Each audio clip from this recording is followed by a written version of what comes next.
स्वागत है आप सबके अपने यूट्यूब चैनल सिद्धार्थ पेशाई में। तो इसके पहले हम कवर कर चुके थे कि जो भारत की नदियां हैं यानी कि इंडिया की जो रिवर्स हैं उन सभी के विषय में। तो एक तो होती है प्रायद्वीपीय नदियां और दूसरी होती है हिमालयी नदियां।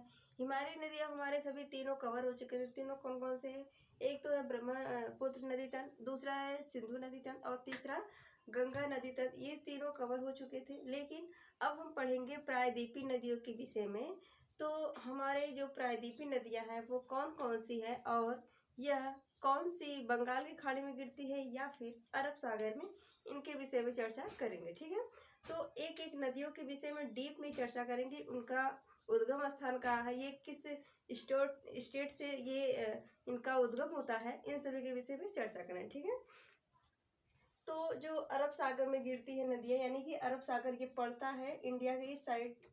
ठीक है, नदियाँ आएंगी इस साइड गिरती है। ठीक है, तो जैसे कि अरब सागर की नदियाँ एक तो साबरमती और दूसरी माही, नर्मदा, ताप्ती, मांडवी, जुआरी और शरावती नदी। ये सभी हमारे शरावती, गंगावली, पेरियार और भरतपुजा, ये जैसी हमारी अरब सागर की नदियाँ हैं। लेकिन खाड़ी की तो बंगाल की खाड़ी में जो नदियाँ गिरती हैं वे हैं दामोदर, स्वर्णरेखा नदी, वैतरणी, ब्राह्मणी, महानदी, गोदावरी, कृष्णा, कावेरी, पेन्नार, वैगेही।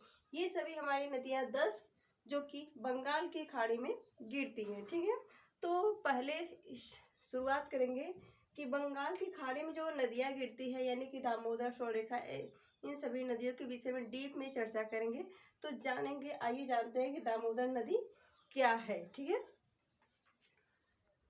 तो ठीक है, चलिए हम लोग डिस्कस करते हैं कि जो बंगाल की खाड़ी में गिरती हैं कौन कौन सी नदियाँ, उनके विषय में डीप में चर्चा करेंगे। ठीक है, जैसे मैप बना लेते हैं, मैप के थ्रू चलेंगे तो ज़्यादा समझने में आसानी होगी और प्लस आप लोग साथ ही साथ नोट डाउन करते जाएंगे तो चीज़ों को समझने में थोड़ी सी आसानी रहेगी।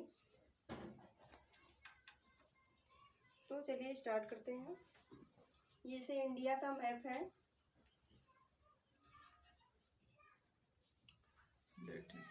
इंडिया का मैप।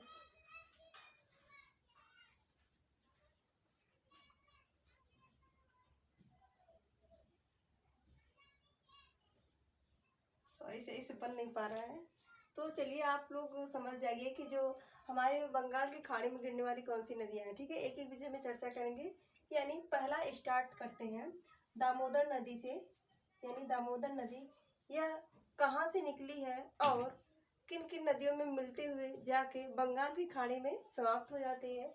तो जो ये दामोदर नदी है उसका जो उद्गम स्थान है वह झारखंड के छोटे नागपुर के पठार से इसका उद्गम होता है। और इसके बहाव क्षेत्र की बात करें यानी कि कौन कौन से स्टेट से होते हुए ये गुजरती है, तो झारखंड, पश्चिम बंगाल और बंगाल की खाड़ी में जाके इसका मुहाना बनता है। ठीक है, यानी कि दामोदर नदी का उद्गम स्थान झारखंड के छोटा नागपुर के पठार से होता है और इसका बहाव क्षेत्र झारखंड और पश्चिम बंगाल और बंगाल की खाड़ी में जाके इसका मुहाना बनता है। ये रहे दामोदर नदी के। बढ़ते हैं अगले टॉपिक बिंदु की तरफ।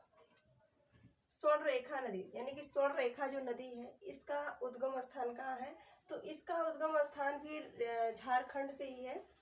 देखिए, झारखंड से ही है और इसका ये भी एक पठार से ही निकलती है। स्वर्णरेखा नदी रांची के पठार से झारखंड के होते हुए निकलती है और यह झारखंड, उड़ीसा और पश्चिम बंगाल से होते हुए जाके बंगाल की खाड़ी में समाप्त हो जाती है, मिल जाती है। ठीक है, तीसरी है वैतरणी नदी, यानी कि वैतरणी नदी इसका ये कहाँ से निकली है, तो यह उड़ीसा के पास से एक क्योंझोर पठार नाम का पठार है और वहीं से इसका उद्गम स्थान होता है।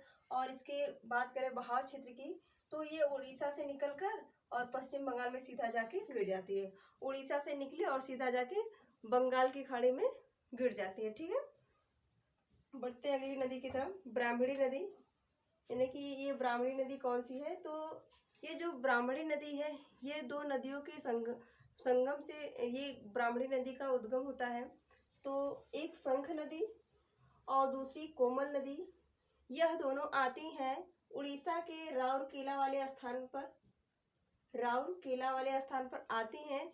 तो वहीं से इनका नाम चेंज हो जाता है और एक नदी का नाम तभी चेंज होगा जब दोनों की गहराइयाँ समान होती है।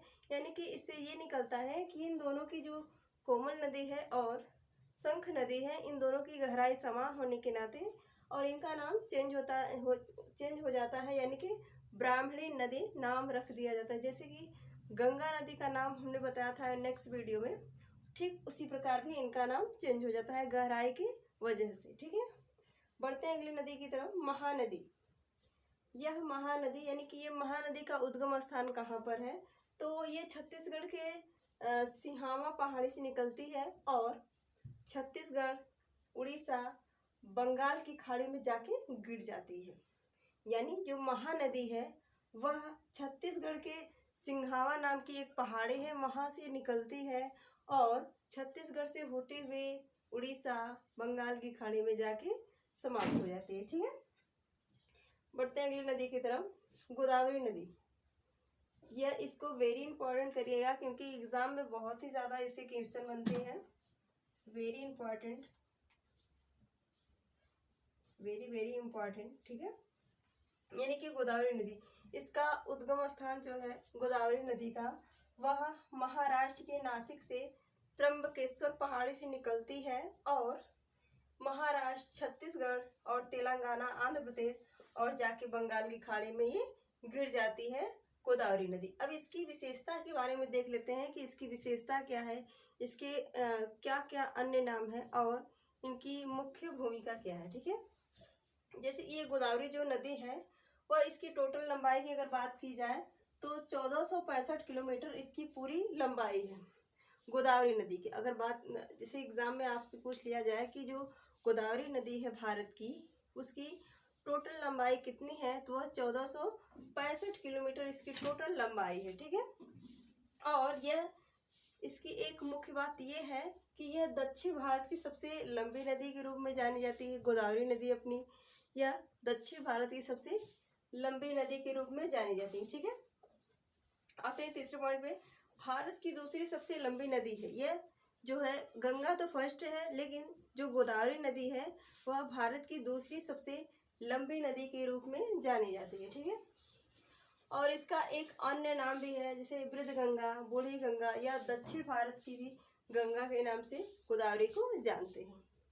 और ये गोदावरी जो नदी है यह इसके पास में ही एक नासिक शहर पड़ता है, वह गोदावरी नदी के तट पे ही स्थित है नासिक। ठीक है, इसको हम मैप के थ्रू समझ लेते हैं कि जैसे कैसे कहाँ से निकलती हैं, इनकी कौन कौन सी ट्रिब्यूटरी नदियाँ हैं यानी कि सहायक नदियाँ हैं, उनके विषय में चर्चा करेंगे। ठीक है, यह तो पहली बात निकली है यह मध्य प्रदेश के त्र्यंबकेश्वर पहाड़ी से और वहाँ से होते हुए इनकी कई सारी सहायक नदियाँ मिलती हैं। जैसे पहली है बनती है पूर्णा नदी और बाएं से दाहिने से आती है मजीरा नाम की एक नदी, इनका संगम होता है। और फिर राइट से आती हैं पेन गंगा, वर्धायन गंगा, इन तीनों से बनती है एक प्राणहिता नदी नाम की। ठीक है, ये बनी है प्राणहिता और ये है वर्धा और ये पेन गंगा और ये येन गंगा, इन तीनों को मिला के बनता है प्राणहिता नदी। और प्राणहिता नदी जाके गोदावरी नदी में मिल जाती है। एक तरह से ये ट्रिब्यूटरी नदी यानी कि सहायक नदी है। और आगे जाके दो नदियां और सहायक बनती हैं, एक तो इंद्रावती और दूसरी सबरी नदी। सबरी नदी यह गोदावरी नदी की लास्ट यानी कि अंतिम सहायक नदी है सबरी नदी। ठीक है, अब बढ़ते हैं अगले नदी की तरफ, सातवां कृष्णा नदी।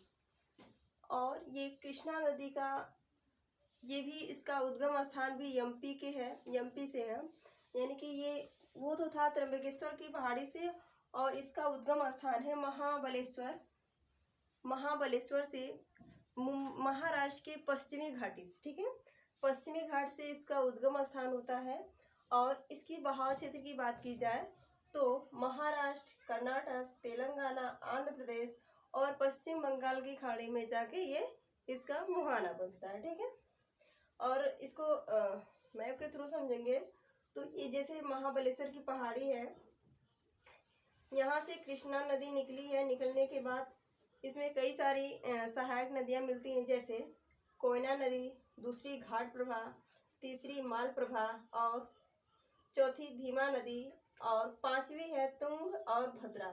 इन दोनों के नदियों के मिलने से तुंगभद्रा नदी का निर्माण होता है।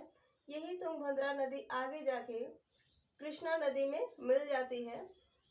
तुंग और भद्रा नदी के मिलने से तुंगभद्रा नदी बनी और आगे जाके यह गोदावरी में मिल गई। मिलने के बाद और इसकी लास्ट की नदी आती है सहायक नदी मूसी नदी। ठीक है, कौन सी? तो मूसी नदी इसकी लास्ट सहायक नदी है गोदावरी कृष्णा नदी की। ठीक है, तो ये रहे कृष्णा नदी। अब बढ़ते हैं अगली नदी की तरफ, पिन्नार नदी। पिन्नार नदी, ठीक है, और ये पिन्नार नदी है कहाँ? तो इसका जो उद्गम स्थान है वो कर्नाटक के कोलार से इसका उद्गम स्थान है। और बात करें बहाव क्षेत्र की इसकी, तो पिन्नार नदी की जो बहाव क्षेत्र है वह कर्नाटक, आंध्र प्रदेश, बंगाल की खाड़ी में जाके इसका मुहाना बनता है, यानी कि बंगाल की खाड़ी में जाके गिर जाता है। ठीक है, गिर जाती है। 9वीं नदी कावेरी नदी है। जैसे इसका भी उद्गम स्थान कहाँ है और किन किन स्टेट से ये होते हुए बहती है? उद्गम स्थान कर्नाटक के ब्रह्मगिरी नामक पहाड़ी से इसका उद्गम स्थान होता है। और बात की जाए इसके बहाव क्षेत्र की, तो कर्नाटक, तमिलनाडु और पश्चिम बंगाल इसके जैसे बहाव क्षेत्र है, यानी कि इन सभी एरिया में ये बहते हुए बंगाल की खाड़ी में जाके गिरती है। ठीक है, और इसके इम्पॉर्टेंट फैक्ट्स के बारे में बात करते हैं कावेरी नदी की। जैसे गोदावरी नदी का था, किसी दक्षिण गंगा भी कहा जाता है और दक्षिण भारत की सबसे लंबी नदी है और यह दक्षिण भारत की लंबी नदी है। ठीक है, तो ठीक उसी प्रकार कावेरी नदी की भी कुछ विशेषताएं हैं। जैसे यह दक्षिण भारत की एकमात्र सदाबहार नदी है, यानी कि इससे यह तात्पर्य हुआ कि जो हमारी कावेरी नदी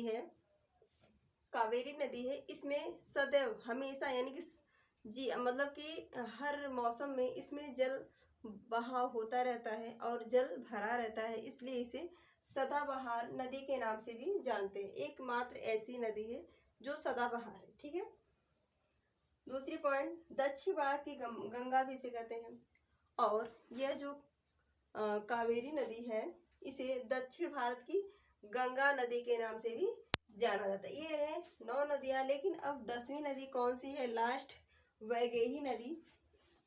वैगेही नदी, इसका भी उद्गम स्थान तमिलनाडु से होता है और पश्चिम बंगाल में ये केवल एक ही स्टेट में बहती है।